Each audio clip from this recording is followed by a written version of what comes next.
Je crois aux forces de l'esprit. Bonsoir et bienvenue, vous êtes au bon endroit, au bon moment, pendant le 20h sur France 3 Corse via Stella, évidemment. Et comme à l'accoutumée, il s'est passé beaucoup de choses dans votre émission. Au programme, les beaux projets artistes du Centre culturel Una Volta et une rencontre avec l'artiste engagée Laetitia Carlotti. Et puis nous avons parlé de théâtre et de cinéma en nous intéressant à la force de la parole dite en compagnie de Christian Rouspigne, comédien et photographe. Enfin, il sera question d'art, toujours, et de la manière de le transmettre avec Jacqueline Descentres, peintre, plasticienne et formatrice. On regarde ? On y va. Lisandre Akiricogne, Estelle Visani, bonsoir. Bonsoir. Et Johanna Macari, bonsoir. Bonsoir. Alors, vous êtes la directrice d'Una Volta. Alors, de la maison de la jeunesse et de la culture de Bastia au centre culturel, l'aventure est unique. On va révéler le mystère tout de suite. Quels sont les secrets de cette success story culturelle? Et j'insiste sur le culturel, c'est assez rare pour le dire. Les secrets, je pense que c'est à la fois l'ancrage d'Una Volta sur le territoire et sur le territoire bastien, mais aussi le fait que le centre culturel ait développé sa proposition en région. Oui, il rayonne. Tout à fait, et il rayonne, donc très ancré sur le territoire, et il rayonne aussi du fait de proposer, comment dire, d'inviter des artistes qui viennent aussi de l'extérieur, notamment pendant le festival BD à Bastia, qui a permis ce rayonnement, qui a dépassé le rayonnement régional pour devenir un rayonnement national, puisque c'est l'un des plus anciens, des plus importants festivals de BD sur le territoire français. Voilà, et la success story est due en très grande partie par le travail de Dominique Mattei pendant près de 40 années. Il faut le dire aussi. Il y a eu une volonté aussi de professionnaliser les acteurs et les animateurs du centre. Oui, tout à fait. Alors c'est un mouvement qui a été, c'est un processus assez long, mais c'est vrai que le fait d'avoir bénéficié au milieu des années 90 d'une convention pluriannuelle avec la région, notamment la ville évidemment, qui soutient énormément la structure, mais aussi à l'époque avec le ministère de la Culture, a permis justement de stabiliser l'association et de donner de nouveaux outils, de professionnaliser l'équipe dans son intégralité. Alors, Lisandre, Estelle, vous faites partie du collectif AWAC avec Sébastien Attard, on va le citer tout de même, on va en parler un petit peu. Voilà. Vous êtes des artistes plasticiennes, vous vous positionnez dans le courant d'art contemporain, évidemment, street art aussi, comment vous définiriez? Oui, on fait de l'art contemporain, des installations d'art contemporain dans l'espace public. Voilà, de le côté street art. Estelle? C'est ça, oui, mais c'est exactement ça. En fait, on utilise tout l'espace, tout le paysage, tout ce qui nous entoure. Et à l'intérieur d'endroits, de lieux, on intègre des installations d'art plastique. Voilà. Et notamment, ce qu'on va faire dans le cadre d'Una Volta, on va utiliser l'espace du centre culturel et une partie de la rue César Camping pour nous exprimer et pour créer une installation basée sur la lumière. Voilà. Alors, on y reviendra un petit peu plus tard. Comment vous avez connu le centre? Bon, alors, allez-y. Le centre culturel, pour moi, c'est toute mon enfance. C'était déjà, grâce encore une fois au travail de Dominique Mattei, c'était déjà la MJC. Et puis on l'a vu évoluer, on l'a vu grandir. Et vous participiez aux ateliers? Il y a des foultitudes d'ateliers. Vous participiez? C'est quelque chose qu'on connaît depuis enfant. Et de voir justement la progression et de voir que toute l'équipe d'Una Volta qui travaille depuis des années pour mettre en place non seulement les ateliers pour enfants, mais au-delà de ça, l'accès à la culture gratuite, l'accès à la culture, c'est un lieu ouvert. Et c'est ça aussi qui nous intéresse, parce qu'on travaille dans l'espace public. Et curieusement, c'est un centre, c'est un bâtiment qui est tellement ouvert qu'on peut travailler à l'intérieur. Donc voilà, c'est mon histoire avec Una Volta. Moi, c'est pas la MJC, parce que j'étais pas à Bastia à cette époque. Mais moi, c'est plus, quand j'étais étudiante à la fac, on venait souvent au Festival de la BD, tous les ans, on se passait une journée, Corté Bastia, voilà. On a tous une histoire avec Unaolt. C'est vrai, tous les Bastiens en ont une. C'est ce que vous pouvez entendre de mieux, Johanna. Oui, tout à fait. Et c'est ce que j'ai découvert moi en arrivant aussi à Bastia. Et quand j'ai pris mon poste, c'est vrai que de croiser des gens que je ne connaissais pas et qui me racontaient justement leur histoire, chacun, hein, comme le dit Estelle, a une histoire vraiment avec Unaolt. Énormément d'enfants sont passés par les ateliers, aussi dans le cadre scolaire, puisqu'on accueille énormément de scolaires sur des projets très différents. Mais oui, c'est vraiment un lieu qui a vu grandir et qui a permis à certains enfants de développer leur vocation artistique plus tard aussi. C'est ça. C'était naturel de vous rapprocher du centre pour votre prochaine installation? Comment ça s'est passé? Comment vous vous êtes trouvés, je dirais? Alors, on s'est rencontrés en fait sur un projet qui nous rassemble par ailleurs, qui est Quartier numérique à Ajaccio, qui est organisé par l'association EMAO. C'est de cette manière-là qu'on s'est rencontrés. Moi, je m'intéressais déjà à l'époque au travail du collectif. Et puis, c'est vrai que quand je suis arrivée à mon poste, il y avait cette idée, peut-être pour la seule et unique fois de l'histoire d'Awak, d'investir la galerie d'Unaolt. Et on a travaillé en fait ensemble en discussion pour aboutir à ce projet d'installation qui aura lieu au mois de juin. Les filles. C'est ça. Vous avez transformé cette envie d'espace en une association, Arter, qui œuvre au développement des pratiques artistiques dans les paysages insulaires, c'est ça? Oui, c'est ça, c'est exactement ça. C'est un collectif? On est plusieurs personnes à travailler dedans. On n'est pas tous des artistes. Hein. Il y a la directrice, la présidente de l'association qui était avant dans une organisation culturelle dans le Var. Et il y a Jean Froment qui est réalisateur. Et ensuite, en fait, c'est sur des projets on va s'associer les uns aux autres pour arriver à travailler là-dessus. Et l'idée, c'est d'ouvrir au plus grand nombre déjà la possibilité d'accéder aux œuvres à l'extérieur des lieux convenus de l'art, c'est-à-dire les déplacements dans les galeries, les musées, etc., les mettre plus près des gens et aussi inviter les gens à sortir et à voir leur paysage autrement. Pourquoi justement c'est important de se réapproprier les paysages à travers l'art? L'art, c'est, comment on peut dire, une passerelle qui permet d'aller vers toutes les dimensions du paysage, autant symbolique, émotionnel, culturel, économique. Et en fait, en rentrant par ce biais-là, on peut interroger tous les aspects du paysage. Et aussi cette connexion que les gens ont perdu, le lien avec la terre un peu. On le voit souvent comme un décor. Le fait de refaire une pratique avec, ça permet de refaire ce lien. Bon, on connaît les problématiques écologiques et du coup, ça me paraît vraiment essentiel. Xavier, peut-être. Alors du coup, le développement durable et la protection de l'environnement, c'est une part importante de votre travail. Est-ce que vous avez toujours été comme ça, à la fois proche de la nature, j'imagine que oui, mais avoir beaucoup d'acuité sur ces questions-là, et qu'est-ce que vous pensez de la tournure que ça prend? Parce que c'est quelque chose qui est très à la mode aujourd'hui, l'art investit la nature. Et beaucoup de gens se mettent au développement durable, avec beaucoup de retard, j'imagine. Mais je voulais juste avoir votre avis là-dessus, sur votre engagement à vous, et le regard que vous portez aujourd'hui sur les questions du développement durable.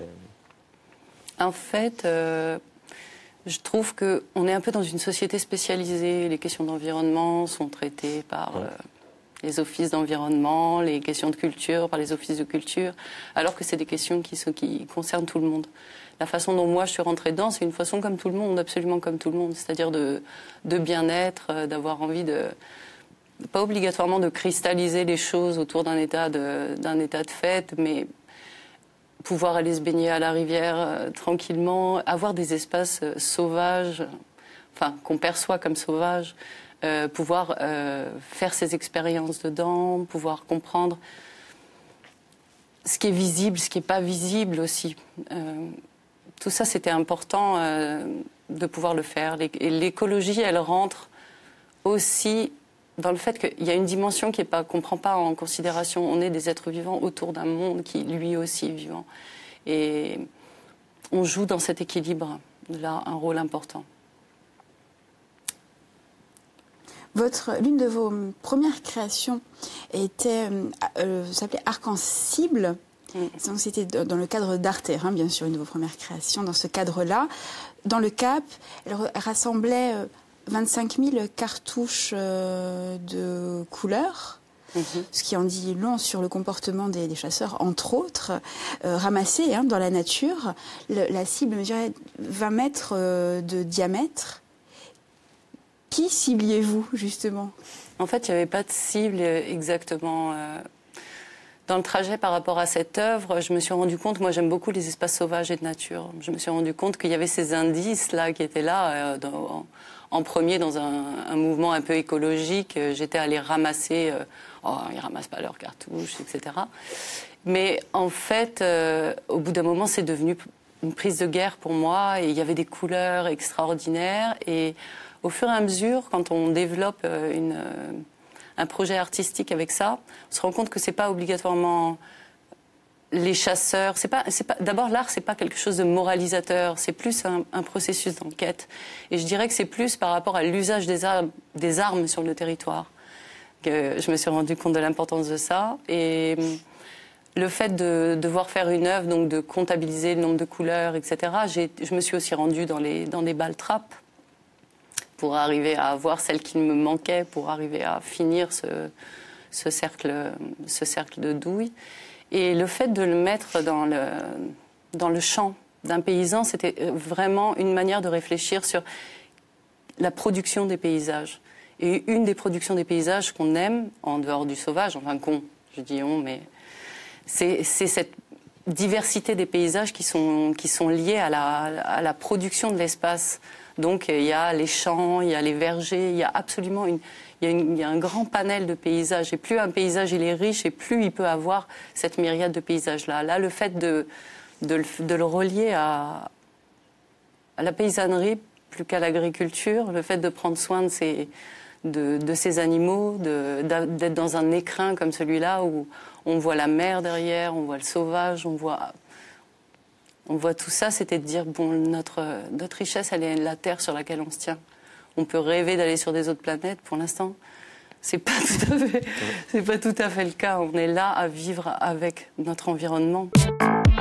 Pour quelles raisons on s'inscrit à ce type d'atelier? Est-ce que c'est pour prendre ensuite plus facilement la parole au quotidien? Est-ce que c'est une autre manière de s'exprimer? Qu'est-ce qui les motive? Qu'est-ce qu'ils vous disent? Je ne sais pas quoi vous dire, c'est assez mystérieux, mais il y a bien sûr le fait de vouloir sortir d'un certain quotidien. Ça, je crois que tout à chacun est habité par cette idée-là. On part à la montagne, mais je pense qu'on va au théâtre comme on peut passer une journée à la montagne aussi. Enfin, ça ne me fait pas peur de le dire. C'est un autre investissement de soi. Et puis il y a la distance. Je crois que ce qui est plus indicible, c'est de parler de la distance que le théâtre et la pratique et la lecture à haute voix aussi provoquent en nous, pour se mettre en distance et peut-être même sourire de nous et peut-être même trouver une disgrâce chez nous qui va nous faire du bien parce qu'on la partage et qu'habituellement on est dans son coin, un peu parano, à se demander qui on est, ce qu'on fait. Et le théâtre nous donne des pistes à travers les autres souvent. Alors justement, le théâtre, les fonds recueillis vont servir à financer la production et la diffusion de 51 Pégasi, la confession de la bête. Donc d'après l'œuvre de Marco Biancarelli. Je vous propose de regarder un petit extrait et on en reparle juste après. Je sais de quoi tu te rebelles. Tu bois le sang des agneaux. On ne peut te nommer. C'est innommable. J'entrais dans un bar. Il y avait une quinzaine de clients répartis en plusieurs groupes différents d'êtres humains.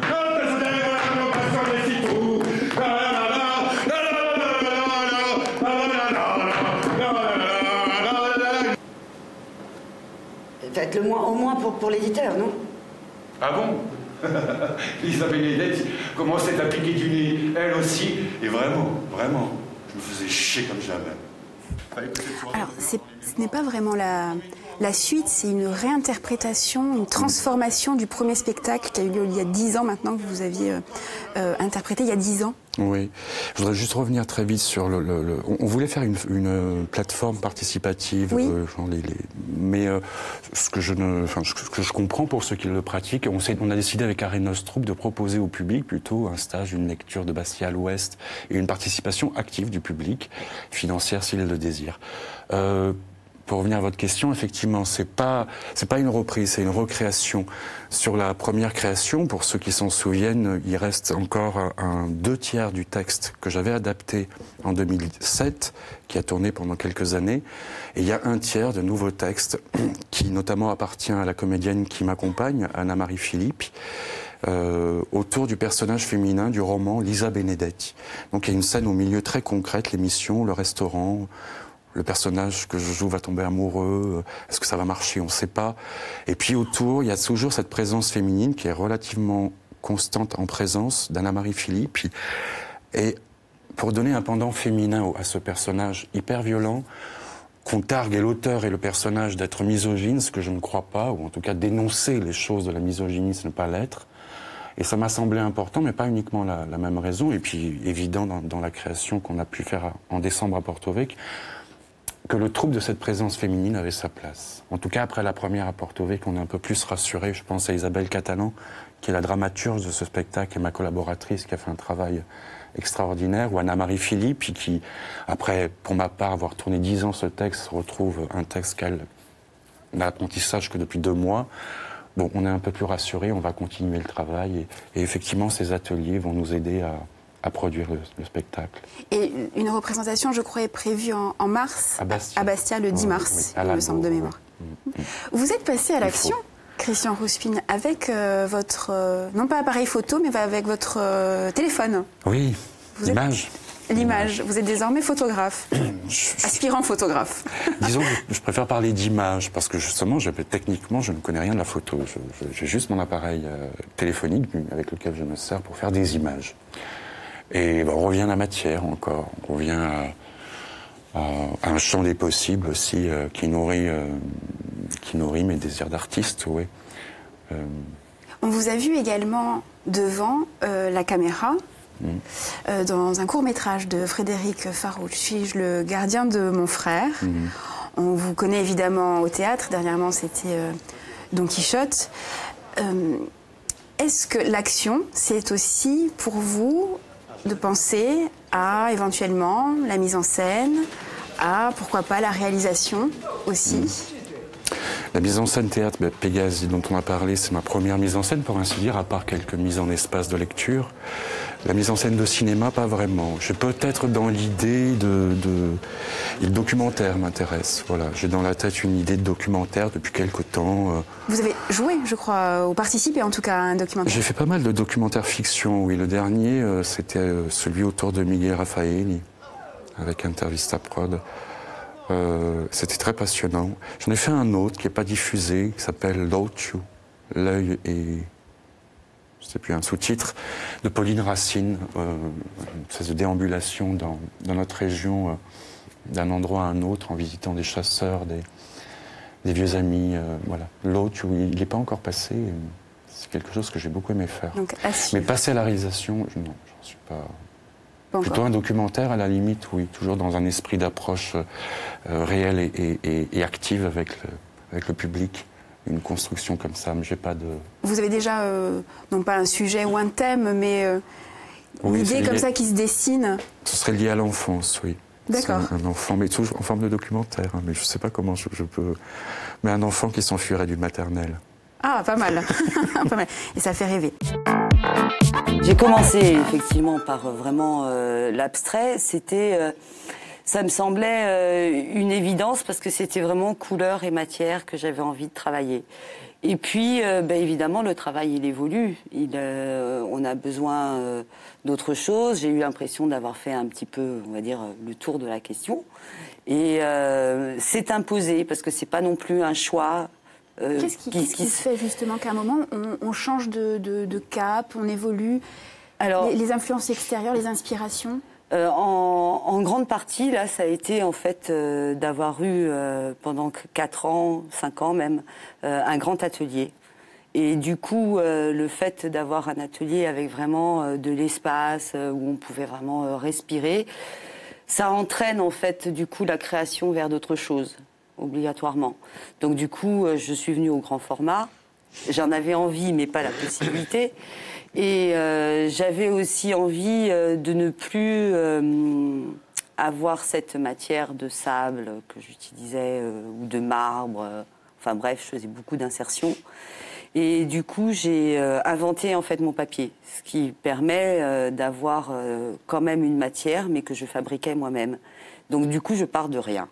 Voilà, je partais de rien et j'aimais bien cette idée d'avoir une production qui se fait de zéro et qui au final donne un 3x4 par exemple, et avec à la fois de la matière et le visage, parce que on va dire c'est le plus simple pour composer, parce qu'en fait ça reste quand même très abstrait. Si on regarde mes toiles, il y a effectivement 2 yeux, une bouche, et c'est nous qui recomposons comme on peut, si on le veut, ne même pas voir le visage et se promener de façon tout à fait abstraite dans la toile. Et ces visages, ils peuvent être décadents, vaniteux. Oui, Comment vous les avez En fait, j'ai au départ, mon idée, j'ai d'abord travaillé sur une première série, parce que ça fait 4 ans en fait que je travaille autour du visage, qui était une série orientée que j'ai appelée Vanitas, qui était un petit peu sur la vie, sur la fragilité de l'existence, sur l'ensemble des émotions humaines, que j'ai essayé, tant bien que mal, enfin j'espère que j'y suis arrivée, à retranscrire sur des très grands formats, avec aussi ponctué en fait de vanité, de tête de mort, parce que ça fait aussi partie de la vie. Et j'ai un peu exploré tous les types de sentiments qui vont de la tristesse à la joie, à l'extase. Qu'est-ce qui vous intéresse dans les visages, en fait? Qu'est-ce qui accroche votre attention, votre intérêt dans un visage? En fait, le visage reste un prétexte à la peinture, et c'est vraiment d'abord pour composer, pour partir d'une composition. Voilà. Après, le visage n'existe que dans le face-à-face. C'est Derrida qui disait ça, et c'est vrai. Je veux dire, si je vous regarde pas, votre visage n'existe pas. C'est que quand on est vraiment en train de se regarder que les yeux se dessinent et qu'il y a un échange qui se fait. Et dans l'étoile, en fait, c'est ça que je recherchais. C'est un peu de créer aussi ce face-à-face avec le spectateur, mais un réel face-à-face. Par le visage, il est plus réel, on va dire, que par le paysage, où on rentre dedans, mais c'est autre chose. C'est moins un questionnement sur soi. Il y a une espèce de retour qui se fait quand on voit une toile où il y a une composition plus figurative, on va dire, où on devine un visage. Xavier. Alors, moi, j'ai une question qui me taraude depuis très longtemps sur l'art contemporain. Du coup, je voulais juste savoir comment, pour un néophyte, par exemple, qui serait poussé la porte de la galerie ou de l'atelier pour venir voir vos œuvres ou d'autres d'art contemporain, est-ce qu'il y a une manière d'appréhender, sous-entendu pas un mode d'emploi, mais une manière d'appréhender les toiles? Et quelle est la meilleure façon peut-être d'appréhender ces toiles pour quelqu'un qui ne connaît pas véritablement le milieu de l'art contemporain et justement ce côté abstrait qui peut peut-être séduire des gens et qui peut aussi rebuter pas mal de monde? Comment on peut appréhender d'une manière générale sur l'art contemporain, pas spécialement votre travail, parce que je sais que c'est dur de parler des fois. Je pense qu'en fait, il faut à un moment donné établir un lâcher-prise. Je pense qu'il est important, quoi que l'on regarde en fait, que ce soit de l'art contemporain ou même un film, il faut dire bon ok, j'y vais, je me laisse porter et je vois où ça mène, en essayant d'avoir le moins d'a priori et laisser de côté tous nos bagages intellectuels, de vie, etc. Je pense que c'est ça qui est le plus important. Chose que l'on a par exemple avec les enfants. Les enfants jamais vont dire qu'est-ce que tu as voulu représenter. Ils vont prendre la chose et dire moi je vois ça. Et je pense que c'est comme ça, en laissant vraiment libre cours et un lâcher prise qui est nécessaire. Quelle que soit la culture que l'on puisse avoir, en fait, on peut très bien être sensible à une toile, même si on n'a aucune culture, à partir du moment où on enlève les a priori, par contre. Mais je suis content de vous l'entendre dire, parce que c'est un petit clin d'œil aussi à l'équipe technique de cette émission, parce que quand je vais voir, par exemple, des films roumains, tchèques, japonais, il y a beaucoup d'appréhension. Donc ce que vous avez dit, je suis content, il faudra l'enregistrer, puis je leur donnerai un petit bout de cassette pour leur expliquer pourquoi je vais voir ce genre de film. Et qu'il serait bien d'aller les voir, d'ailleurs. J'espère que ça vous a plu. En tout cas, nous, on a passé de très bons moments. On a encore appris beaucoup de choses, mais bon, vous savez, dès que Xavier Affre nous parle de cinéma, je suis fan. Et puis, c'est fini pour aujourd'hui, mais ça continue bien évidemment sur Internet. Merci de votre fidélité. À bientôt sur France 3 Corse via Stell. Yes, we can.